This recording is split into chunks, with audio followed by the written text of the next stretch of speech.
barrettes in his hair. But don't let him hear it. The Ladybug, ladybug, fly away home. Your house. Got quite a bit to show you that you haven't seen before. Walking onto the set of The Philosopher's Stone was a dream come true for Daniel, Emma and Rupert. Hogwarts was basically their playground. The film itself might deal with some serious issues, like a two-faced professor looking for the demise of one of his students. But for the most part, the behind the scenes was full of laughs, pranks, and adorable on-set crushes. Though there was one professor the actors were petrified of off camera. Let me show you the school. This is the front desk, as you can already tell. Look here. The parking lot. Up here.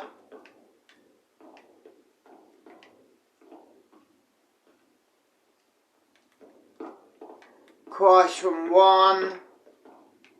Over here, classroom 2. Up here, classroom 3. This is where you learn how to fight. Give me a second, let's do that. Unlock it, unlock it. This is where you learn how to fight these creatures here. Like, you know, creatures. 2 area here. Another 2 area. Up here. We have another 2 area.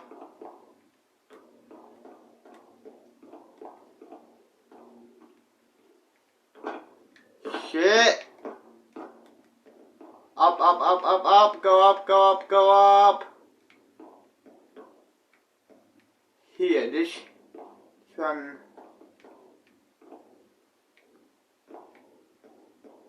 Yeah, so you got it. Another cross, cross, cross, cross.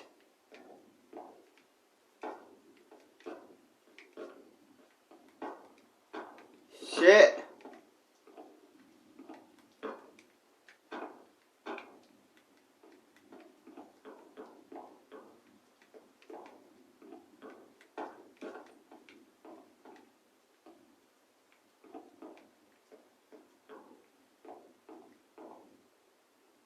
And then this is my place here.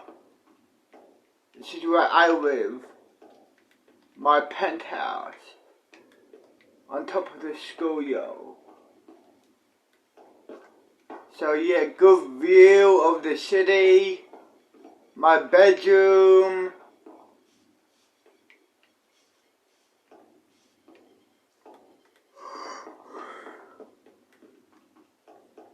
Kitchen. Bathroom. So yeah, just a normal penthouse. And then the 2 area. YOLO!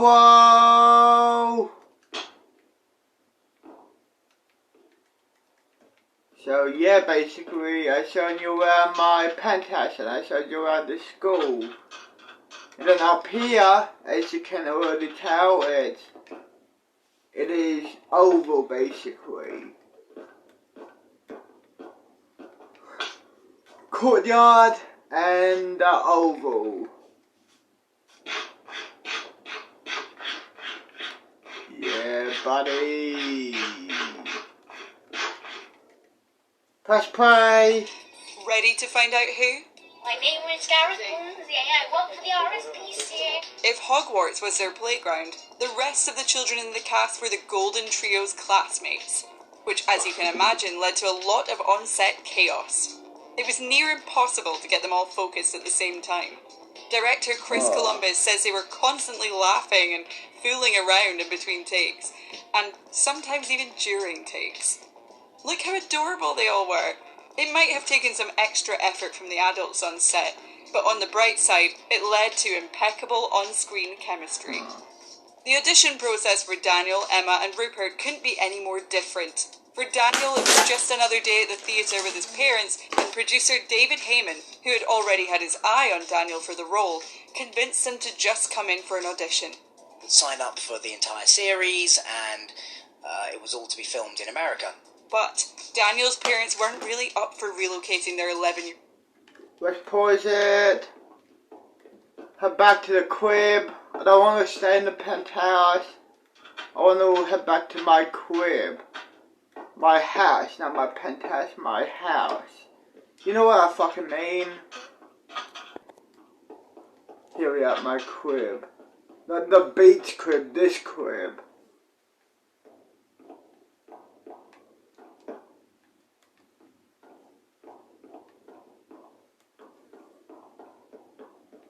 Bedroom. Bedroom. Bedroom.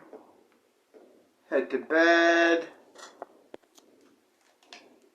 7 in the morning.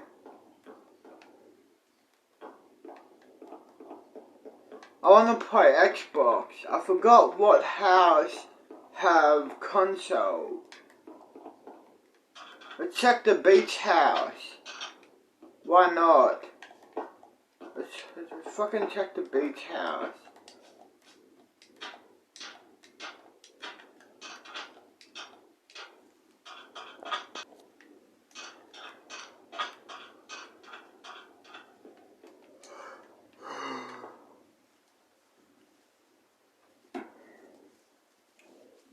Let's smoke a blunt, then let's play Minecraft on the survival server.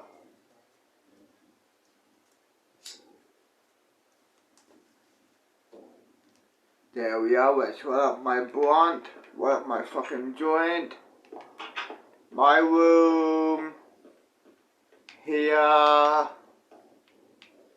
Here. VR.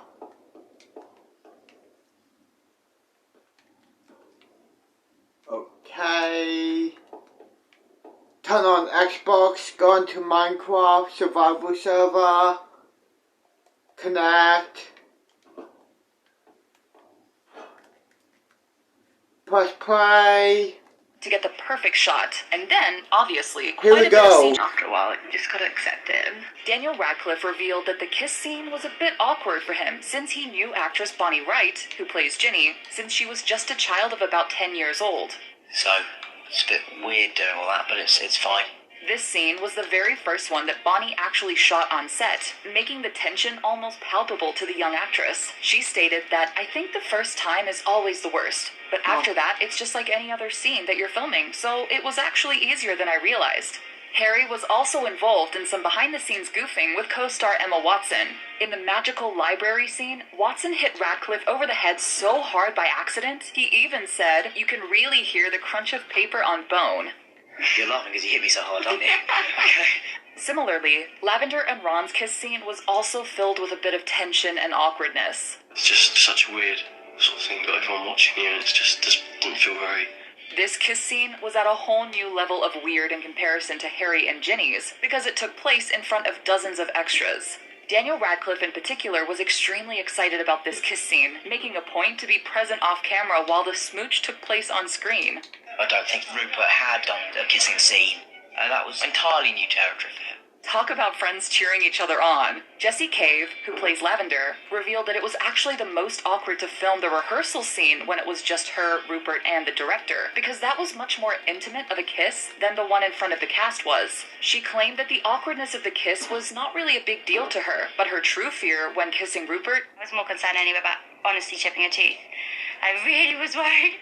Another interesting, yet much more serious note about the acting during The Half-Blood Prince was Maggie Smith's health during filming. The actress who famously plays Professor McGonagall in the series was actually undergoing breast cancer treatment during the time of filming. She was working on set while undergoing chemotherapy at the same time, which was no small feat, as the actress said she was in pain constantly and also feeling deathly sick. Smith tried to make light of the situation and is even quoted saying, "I was hairless. I had no problem getting the wig on. I was like a boiled egg." It's clear that the special effects and the actors both worked to make this film truly special. But what about the rest of the production team that also made the magic of the Half-Blood Prince come to life? It's clear that the production decisions from the screenwriters to the director worked to make this chapter of the Harry Potter series truly special. The director of Harry Potter and the Half-Blood Prince, David Yates, truly shared a unique bond with the actors on set, making their relationship, as well as his professional choices, inherently important to the production of HP6. Not just for me as a storyteller, but also with the actors. I wanted to see them play more comedy. Some of his decisions were a bit controversial, despite his general popularity among the actors on set. It's been revealed that screenwriter Steve Kloves actually argued back and forth with Yates over whether or not they should include more pensive memory scenes showing Voldemort's background in the movie. Yates ended up actually vetoing the writer's wishes, opting for less of the Voldemort flashbacks to be included in the film. Who are you? Well, I'm like you, Tom. I'm different. Prove it. Film editor Mark Day was also a big player in the creation of the Half-Blood Prince, and his decisions also influenced the way the film came out for sure. With a total of 5 editors for the Harry Potter series in total, Mark Day has stuck around to edit 2 of them. In total, Day worked for 14 months editing the film, making decisions when to cut to different shots within a scene and being responsible for more than 1,700 edits within the film.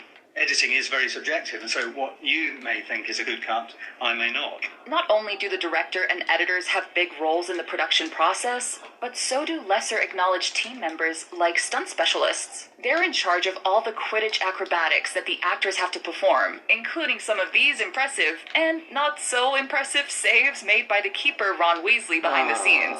And we can't forget the important makeup artists like Amanda Knight, who make all the magic of the story really come to life before our eyes. As we can see here, Amanda transforms actress Emma Watson by giving her the dark mark with a temporary tattoo. I'd have to say, it would be a wonderful way to travel in a sidecar. As the iconic Harry Potter film franchise was closing in on its climax, the set provided plenty of pulse-racing stunts and heartfelt send-offs. Today, we're covering the must-know moments from the Deathly Hallows Part 1. How did they pull off the 7 Harrys scene? What was the final day on set like? I was so upset on the last day. I really was. Everyone was. Much of the Deathly Hallows Part 1 takes place in the real world, or the Muggle world for you wizards out there. And in order to pull that off, the production found itself filming all over the UK, and having the cast perform in these very real environments. 3 meters were some of the funnest I've ever had. 7 identical motorbikes were built for different stunts in the scene, including for flying, flipping upside down, crashing into the water for the landing, and traveling. Very, very nice bomb. The location for the set of Godric's Hollow was dictated largely by an actual cedar tree. Production designer Stuart Craig found the tree in the garden at the legendary Pinewood Studios and built the tiny town with it in mind, using it as the centerpiece of the graveyard. The crew also did quite a number on resident Bathilda Bagshot's creepy home, lining the rooms with dusty boxes, clothes, and even making books that the character had written herself. Inside Bathilda Bagshot's home, Daniel Radcliffe did his own stunts when taking on Voldemort's pet snake, Nagini. To give Daniel the experience of being attacked by CGI Nagini, the stunt coordinator, Greg Powell, used a pole with a boxing glove tied to the end to poke and push Radcliffe. We've had some crazy things fill in for whatever the creature's supposed to be. But on one take, Powell went a little overboard and ended up There's a lot that happens in between these two scenes. Let's have another as several joint. days go by. The day after Harry arrived, the trio, the Weasley children, and Mrs. Weasley all take down a bunch of doxies that infested a room. We see the twins pocket a few, though, telling Harry that they were going to experiment with their venom for some of their joke products. This is then where we hear of Weasley's wizard wheezes for the first time in this novel. But this differs from the movie, because in the film, we don't hear about it at Grimmauld Place during the summer, but rather after the term at Hogwarts had already started while in the Gryffindor common room.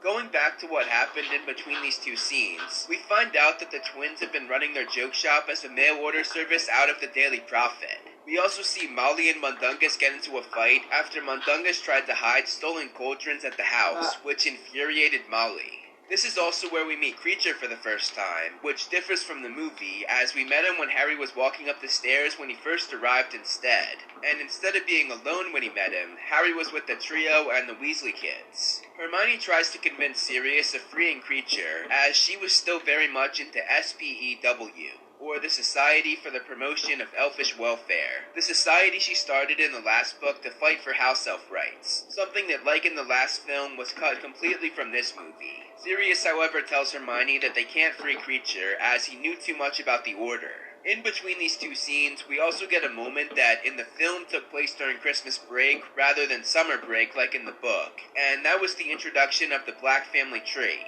Instead of just Harry being there, though, Ron, Hermione, and the Weasley kids were there as well. Also, the family tree was just on a tapestry in the book, but in the film, it was literally on the walls as the wallpaper.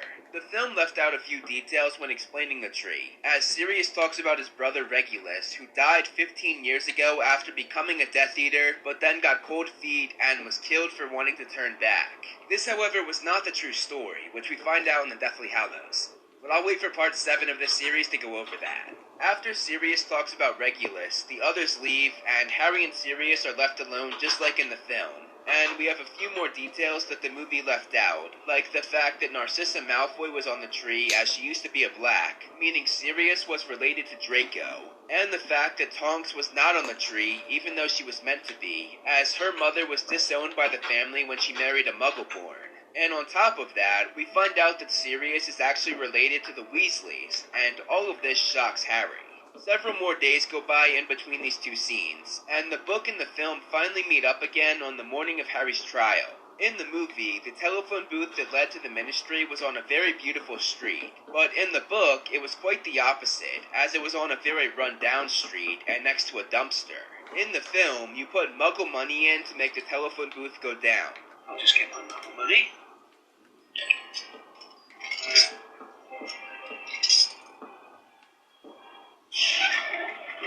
But in the book, there's much more to this. You do not put Muggle money in, but dial the number 62442, which actually spells out magic. And then a female voice speaks out saying, "Welcome to the Ministry of Magic. Please state your business," which of course did not happen in the movie. Although the female voice did make an appearance later on in the movie. After that, it deposited a visitor's badge for Harry to wear, and then that's when it went down. The Ministry in the film is pretty accurate, but one big difference was the statue of Magical Brethren. In the book, it was one fountain with a wizard standing over everything else, then below him a witch. Then staring up at the humans in awe was a centaur, a goblin, and a house elf. However, in the movie, it was two separate fountains, the human having a separate pool from the other creatures. And on top of that, the witch did not stand with the book, it was a man named Perkins. Also, this did not happen in the elevator like in the movie, but rather in Mr. Weasley's office. In the film, Kingsley says it's in 5 minutes. Change the time of your hearing. When is it? In 5 minutes. But in the book, Perkins did not say that it starts in 5 minutes, but rather that it started 5 minutes ago. In the book, Amelia, Bones, and Umbridge sat right next to Fudge on either side of him. But in the book, they were in the crowd of the jury pretty far away from him. Also, there was the added detail of Percy Weasley taking notes, and he acted like he did not recognize Harry. But he was not present for this scene in the film. In the book, Dumbledore conjured himself a comfy armchair, but in the film, he just stood the whole time. In the novel, there was the added detail of Amelia Bones cutting Fudge off, being very impressed and asking Harry if he could really conjure a true Patronus charm. But this did not happen in the film. In the film, Mrs. Fig took Harry's seat and Harry sat to the side. But in the book, Dumbledore conjured her a comfy armchair just like his next to himself and Harry. Another added detail that the movie left out was Fudge losing his temper when it was clear he was losing, and he called Harry out, saying that he had a bad habit of using magic outside of school. But Dumbledore tells him that he's being unreasonable, and tells the minister to come to a verdict. The movie cuts right from the trial to them at King's Cross, but there's a lot that happens in between these two scenes in the book. As everyone exited the courtroom, there's a moment where Percy passes Mr. Weasley, and Percy completely ignores his father. On their way up from the courtroom, they see Fudge speaking with Lucius Malfoy, a scene that in the film took place before the trial, not after. In the movie, they don't say anything to each other, they just stare each other down.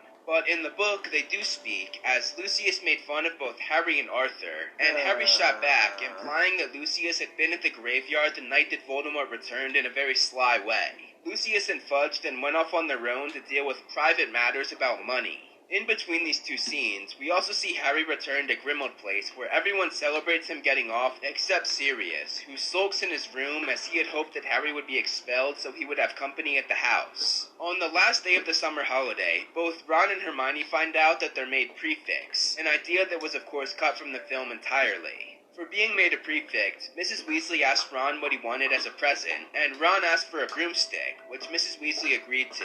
Mrs. Weasley then goes to Diagon Alley to get everyone's books, as well as Ron's new broomstick, and they have a party in Ron and Hermione's honor that night. During this party, Moody shows Harry a picture of the original Order of the Phoenix, a scene that in the film was shown to him by Sirius instead, and that was at King's Cross, not at Grimmauld Place like in the book. On top of that, Sirius showing him this picture was a nice moment that Harry appreciated, but in the book, Moody showing it to Harry was disturbing. Seeing all of these young, happy people, including his parents, who would go on to experience so much tragedy, upset Harry so much that he excused himself. Also in the film, Harry kept the photo and actually hung it for all of the DA to see. You keep it. But in the book, he did not keep it. The night then gets even more grim when Harry walks in on Mrs. Weasley facing a boggart. When he entered, he saw Ron's dead body, then saw it turn into the dead body of each of the Weasley children, and then to Harry himself. Lupin then entered, took care of the boggart, and held Mrs. Weasley as she sobbed, and as Molly cried, she said that she was afraid everyone was going to die. The book and the movie meet up again the next morning when they go to King's Cross. In the book, though, there's a lot more to their journey. In both the book and the film, Tonks was part of the guard that escorted them, but in the book, she was disguised as an old woman, while in the film, she was just her normal self. In the novel, Mrs. Weasley also escorted them, but she was not present for this scene in the film. On top of that, Moody was surprised to see Sirius at King's Cross, as if he had just shown up out of nowhere. Are you barking mad? Blow the entire operation. But in the book, it was not a surprise to see him, as Sirius walked with them the entire way. Also, Moody had a cap that covered his magical eye, but in the film, he did not try to hide it. In the movie, Sirius went to his human form, but in the book, he stayed in his dog form the whole time, and when the train started to move, he chased after it until it rounded the corner. The movie then cuts to the dream sequence where Harry sees Voldemort on platform 9 3/4, but this did not happen in the book. Though I think this was a great addition that shows Harry and Voldemort's connection, and Malfoy stopped by their compartment and he says that he'll be dogging Harry's footsteps, something that makes both Harry and Hermione worried that Malfoy knew the dog on the platform was Sirius. In both the book and the film, we see our heroes on the Hogsmeade platform, but what happens on the platform differs from book to movie. In the film, we see Harry go after Malfoy, but that never happened in the book. Instead, they notice Professor Grubbly Plank rounding up the first years to go across the lake, which is normally Hagrid's job. In the movie, though, Professor Grubbly Plank was cut entirely. The movie also cut the Sorting Hat song and the sorting ceremony. In the book, students stare at Harry with horrified looks while in the Great Hall, but in the film, this happened in the Gryffindor common room. Also in the film, Harry enters the common room alone, but in the book, he entered with Neville by his side as he had just given Harry the password. In the movie, the fight with Seamus happened in the common room, but in the book, it took place in their dormitory. In the film, the fight ended with Harry and Ron leaving the common room and going to their dormitory. But in the book, they were of course already in their dormitory, so instead it ended when Ron threatened Seamus with his prefect status, and Neville putting Seamus in his place standing up for Harry. Also, Harry did not snap at Ron the way he did in the film. Instead, they all just went to bed. After that night, the movie cuts to the first Defense Against the Dark Arts class, but there's a lot that happens in between these two scenes. The next morning, we see Angelina, the new Gryffindor Quidditch captain, come up to Harry, telling him to be there for keeper tryouts the next Friday. We also see the trio go to History of Magic, see Cho come up to Harry in the courtyard, which was ruined by Ron when he insulted Cho about her favorite Quidditch team, and we see the trio go to Potions, where Snape vanishes the potion out of Harry's cauldron which he had been working all class on. On top of that, we saw Harry storm off from Ron and Hermione in the Great Hall, and later, right before divination, Ron tells Harry to stop taking his temper out on them. After divination, this is where the book and the film meet up again as they go to Defense Against the Dark Arts. In the movie, this class was with students from all 4 houses, but in the novel, this class was just with the Gryffindors. In the film, Umbridge gave them their books, but in the novel, the students had bought their books themselves prior to the school year. In both the book and the film, Umbridge gives Harry detention, and when their argument continues in the movie, she tells Harry to come to her office. See me later, Mr. Potter. My office. However, in the book, she actually tells Harry to go to McGonagall's office, not hers. In the film, Harry only got 1 detention, while in the book, he got a whole week's worth of detention. The movie cuts right from the Defense Against the Dark Arts class to Harry's detention, but there's a lot that happens in between these 2 scenes. As I said, we saw Harry go to McGonagall's office, and we also see Hermione tell the twins that they can't test their joke candy on students, which they were in the middle of doing on first years. We see Hermione put hand-knitted hats in the common room covered with garbage, hoping to trick the house elves into getting clothes and being set free when they clean the common room. We see the trio go to Charms, Transfiguration, and Care of Magical Creatures. And in Care of Magical Creatures, Malfoy makes a comment about how Hagrid might be injured by something too large for him, meaning giants. We also see Angelina tell Harry off at dinner for getting detention the night of tryouts after she had told him to be there. Then the book and the film meet up again when Harry goes to Umbridge's first detention in her office that night. This scene matches up pretty well from book to movie, but there was one detail that the film left out, and that was Harry's scar hurting right when Umbridge touched him, though we later find out that this was just a coincidence and there was no correlation. In the movie, Hermione was the one to notice Harry's hurt hand while in the common room. What's wrong with your hand? But in the book, it was actually Ron that noticed this while in the hallway, and he was the one to tell Harry to go to Dumbledore, not Hermione. Just before that, Harry had caught Ron practicing with his broomstick to try out for Keeper, and this whole arc, and Quidditch in general, was cut from the movie entirely, and I'll be going over that arc throughout the video. While Harry was in detention Friday night, Ron went to the tryout, and later on in the common room, Ron proudly said that he had made the team. The movie sort of shifts away from the book here, as it focused much more on isolating Harry from others, which, by the way, was done through some amazing filmmaking and writing techniques from David Yates, the new director, and Michael Goldenberg, the new screenwriter. But I've highlighted that in other videos, so I won't do it here. But the scene that was rewritten from book to movie that really isolated Harry, especially from Ron and Hermione, was the scene where Hermione noticed Harry's hurt hand and he stormed off from Ron and Hermione. You don't understand. Help us to.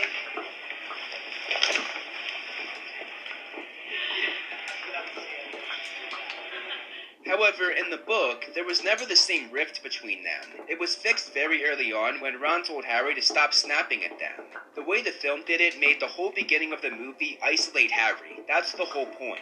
Another example of how they did this was changing the letter that Harry wrote to Sirius, making it much more about Harry's loneliness. In spite of being back at Hogwarts, I feel more alone than ever. Whereas in the book, it was much more vague and did not highlight anything deep or important. And following the scene where Harry writes the letter, we see a brilliantly placed and beautifully written scene with Luna that did not happen in the book, where Luna makes Harry realize that he's stronger when others are close to him. Well, if I were you-know-who, I'd want you to feel cut off from everyone else. Because if it's just you alone,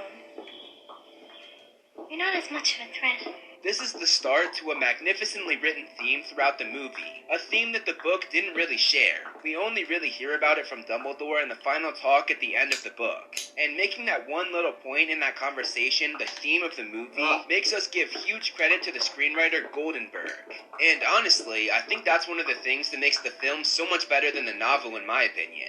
It has a solid theme and sticks to it through every beat of the story. The theme being that Harry needs to rely on his friends and loved ones for strength. Like the scene with Luna, the scene where Harry realizes the importance of those around him and goes back to Ron and Hermione to make up with them never happened in the book either. Because, as I said, in the book, they did not have the same rift. This was pretty much all made for the film. What follows in the movie is Umbridge becoming High Inquisitor, but there's so much that happens before this in the novel. While in the Owlery, Harry saw a Thestral flying over the Forbidden Forest, something that differs from the film, as he of course saw this standing outside of Hagrid's hut instead. While up in the Owlery, Harry has a moment with Cho that was not in the book, where Cho praises Harry for his bravery of standing up to Umbridge in class about Cedric. We also find out that the Ministry now knows that Sirius is in London, and Harry and Hermione agree that this was the work of Lucius Malfoy after he saw Sirius in his dog form on platform 9 3/4. During the first Quidditch practice, Ron does terribly, especially when Slytherin students sit in the stands and torment him. Ron also receives a letter from Percy that was not in the film, and Percy congratulates him on being made a prefect, then encourages him to distance himself from Harry and Dumbledore. He praised the lovely Dolores Umbridge, and he bashed their parents, which made Ron so mad that he burned the letter. Just then, Sirius's head appeared in the fire in the common room, a scene that in the film took place much later, well after Umbridge was made High Inquisitor, which we don't get to until the next morning, and that's where the book and the film meet up again. In both the book and the movie, Umbridge is given the power to inspect teachers, and in the film, this was shown through a montage, which I honestly think is up there with some of the best editing in the entire Potter series. However, this makes my job hard, because there's a lot to unpack in these scenes as to what happened in the book and what did not happen in the book. Umbridge pushing apart the kids making out did not happen in the book, nor did her dress code and fixing the boys' ties and tucking their shirts in. She also did not stop Fred and George from playing with their fireworks or ban Weasley products. All of this was made just for the film. Also, in the book, there were only 5 educational decrees made by Umbridge. One that banned student organizations, one that gave her authority over punishments, one that banned teachers from giving students any information that was not related to their subject, one that banned the Quibbler, and one that made her take the place of Dumbledore as headmaster, but this last one never passed. In the film, however, Umbridge made well over 100 decrees, almost none of which were in the book, so almost everyone shown in this montage did not appear in the novel. In both the book and the film, Umbridge inspected Flitwick's class, but in the movie, he was for some reason a chorus teacher, while in the book, he was of course teaching charms, not chorus. Also, Umbridge did not measure him like in the film, though I think that was one of the funniest details ever added to a Potter film. As for Snape's inspection, this actually did not happen for some time in the book, being 2 chapters later, so this scene was put as a great joke for the movie, obviously it could be part of the montage. Also, in that scene, he did not hit Ron over the head like he did on screen. And there was one inspection that was cut from the film, and that was the one with Professor McGonagall. In that class, Umbridge tries to interrupt, and this makes McGonagall tell her that she does not usually allow interruptions, putting Umbridge in her place. This is when the book and the movie meet up again, as Hermione proposes that Harry teaches Defense Against the Dark Arts to them and any others who would want it. In the film, Harry does not say anything when this is proposed, but in the book, he gives a speech to Ron and Hermione about how different it is to face Voldemort. A speech that, in the film, was not placed here, but rather during the meeting in the Hog's Head. When you're a second away from being murdered, or watching a friend die right before your eyes, you don't know what that's like.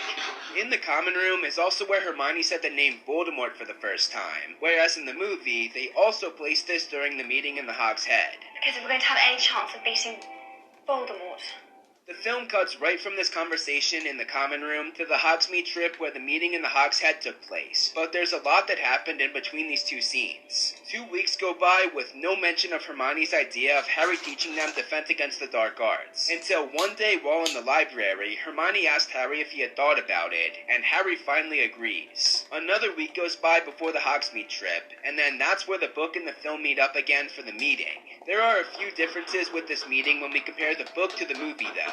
In the film, Jo shows up alone, but in the book, she shows up to the meeting with her friend Marietta. But Marietta's character was cut from the film entirely. In the movie, it was Luna who asked Harry if he could produce a Patronus charm. Is it true you can produce a Patronus charm? But in the book, this was not said by Luna, but by Susan Bones, who explains that her auntie was Amelia Bones, who had been very impressed when this came up in the trial. Also in the movie, Neville was the one to mention that Harry killed the basilisk with the sword of Gryffindor. And he killed a basilisk?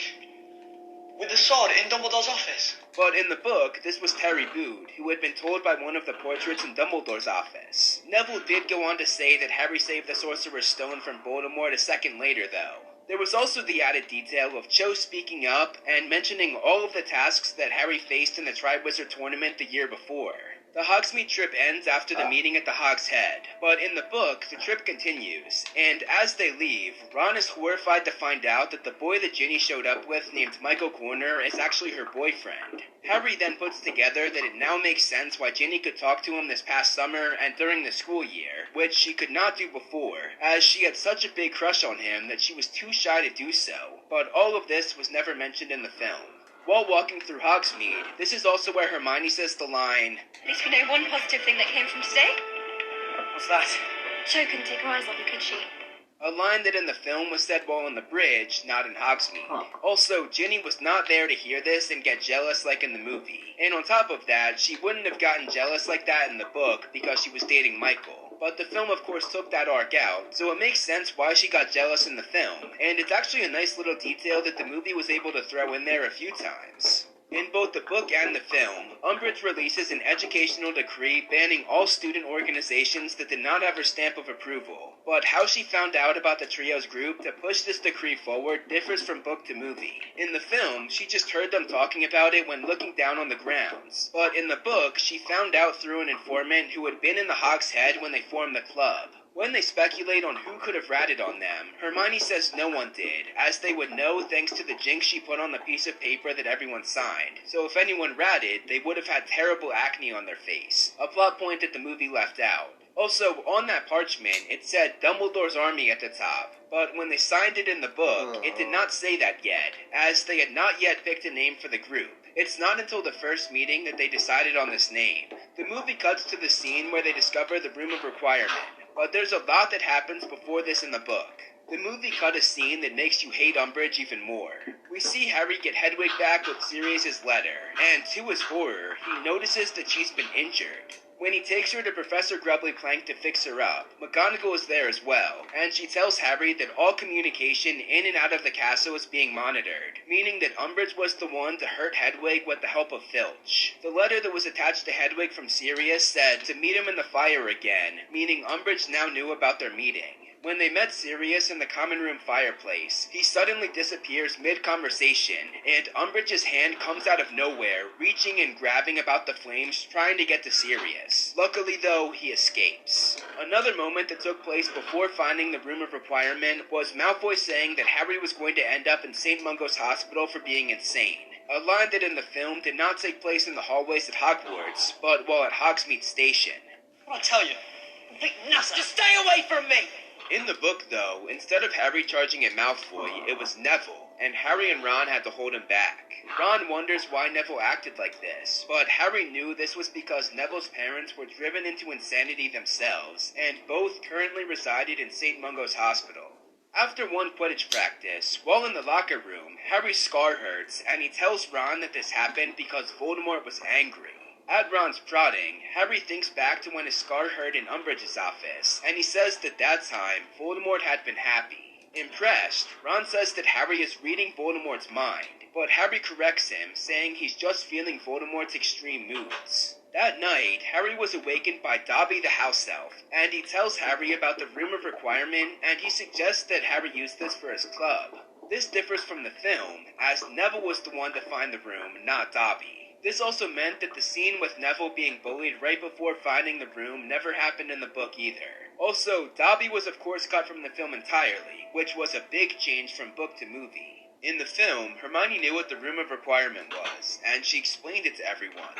The Room of Requirement only appears when a person has real need of it, and is always equipped for the seeker's needs. But in the book, she had no idea what it was. Instead, Dobby was the one to explain it, and Hermione actually questioned Harry when he told her what Dobby had said. But ultimately, she was wrong, and the place was perfect. Hermione did show off her intelligence, though, when she made the DA coins. Sneaky ways of writing messages to the DA members, telling them the time and the place of a meeting in a very inconspicuous way. But the movie left these coins out. The movie then moves on to a montage of the DA lessons, but before we can get to that, there were a few things that happened before the montage. First, we see the first Quidditch match of the season take place, Gryffindor versus Slytherin, which the film of course cut. The match does not start out great, as the Slytherins all sing a song called Weasley is Our King. The point of the song basically being that Ron was such a bad keeper, he just handed the Slytherins points. And that's exactly what he does. He let them score 3 times right off the bat.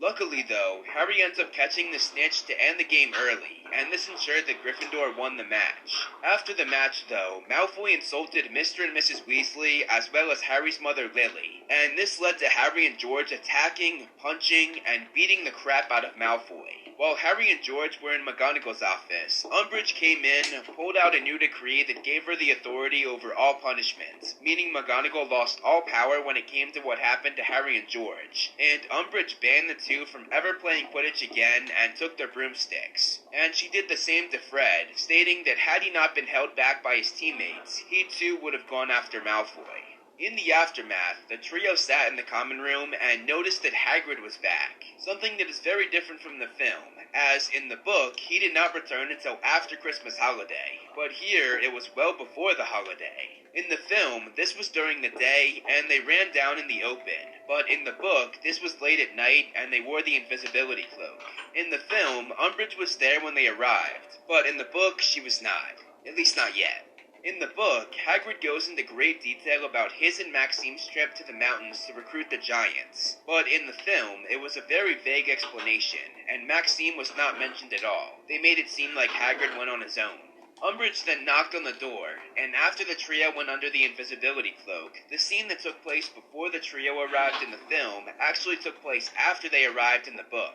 Another thing that took place before the DA montage was Hagrid's first class. In this class, Hagrid introduces Thestrals, and he explains that they can only be seen by people who have witnessed death. This differs from the film, as they were explained much earlier, and not by Hagrid, but by Luna.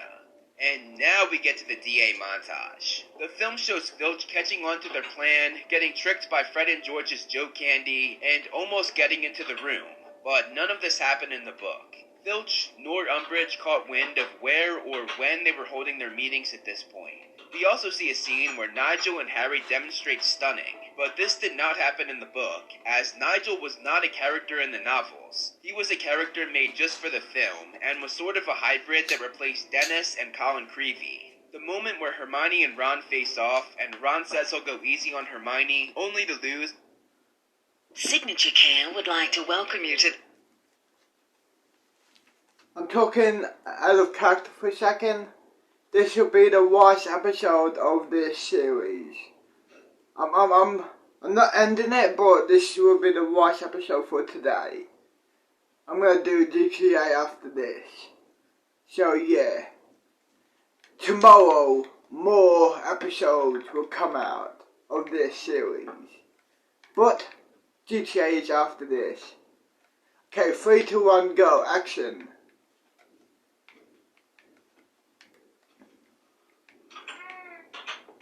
Let's go to bed, I guess.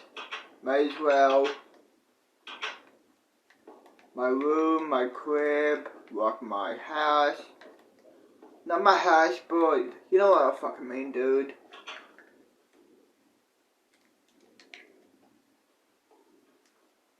Let's head to bed.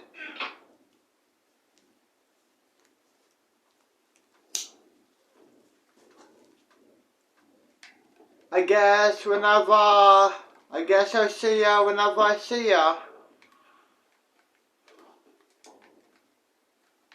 I'll be playing this until we meet again. I'll be doing overnight basically. You know what I fucking mean. So yeah. I guess I'll see ya whenever we meet again. It could be tomorrow, next day, next week. I don't know. So, I'll see you whenever I see ya.